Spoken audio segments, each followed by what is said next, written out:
السلام علیکم ناظرین کرام، گرد و پیش پر آج کے تجزیے کے ساتھ میں ہوں رضی الدین رضی۔ اگر آپ نے یہ چینل اب تک سبسکرائب نہیں کیا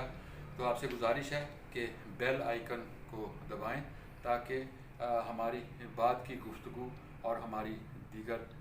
جو بھی اس چینل پر ہم شاعری اور تجزیے اور سب کچھ لوڈ کرتے ہیں وہ آپ تک پہنچتے رہے۔ آج کا موضوع ہے سب سے اہم موضوع جو کل سے زیر بحث ہے،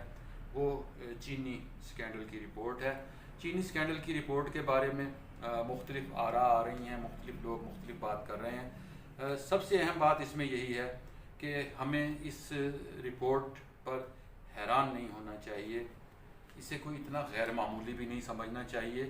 تسلیم کہ یہ ایک اہم رپورٹ ہے اور پاکستان میں غالباً پہلی رپورٹ ہے جو پبلک کی گئی ہے، جو منظر عام پر آئی ہے، وگرنہ اب تک جو بھی تحقیقات ہوتی تھیں، جو بھی رپورٹیں ہوتی تھیں، وہ کسی سرد خانے میں ڈال دی جاتی تھیں، ان پر مٹی ڈال دی جاتی تھی۔ لیکن اس رپورٹ کو منظر عام پر لایا گیا، اس لیے لایا گیا کہ یہ اتنی حساس رپورٹ نہیں ہے، اس میں وہ لوگ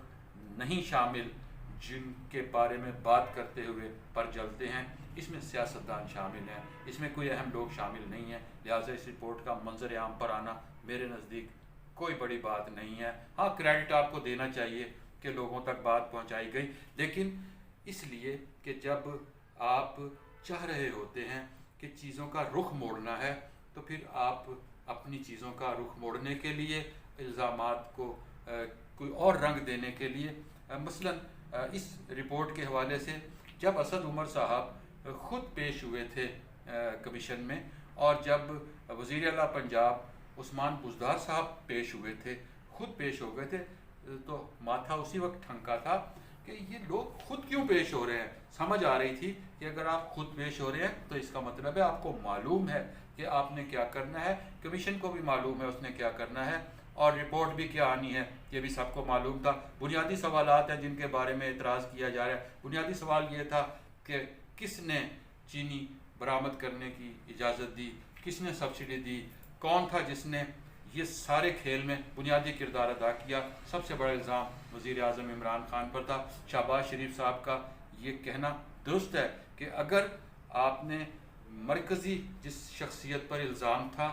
اس کو بلایا ہی نہیں، اس کو طلب ہی نہیں کیا تو پھر یہ کیسی رپورٹ ہے۔ دوسرا الزام اس پر سیدھا وزیر اعلیٰ پنجاب پر آ رہا تھا، عثمان بزدار صاحب پر آ رہا تھا، لیکن عثمان بزدار صاحب کو بھی اس میں سے بری کر دیا گیا۔ اس میں سے بہت سارے لوگوں کو ایسے نکال دیا گیا ہے کہ جیسے ان کا اس سکینڈل سے کوئی تعلق ہی نہیں تھا۔ ہاں، آپ نے اس میں اپوزیشن کو رگڑنے کا اہتمام کیا، اس میں آصف زرداری صاحب کو انوالو کیا، اس میں سندھ حکومت کو انوالو کیا، اس میں کچھ اور لوگوں کو آپ نے ملوث کرنے کی کوشش کی ہے۔ لیکن اگر اسی طرح ہم محاذ آرائی اور انتقام کی سیاست کو فروغ دیتے رہیں گے تو میرا یہ موقف ہے کہ آنے والے دنوں میں کسی کو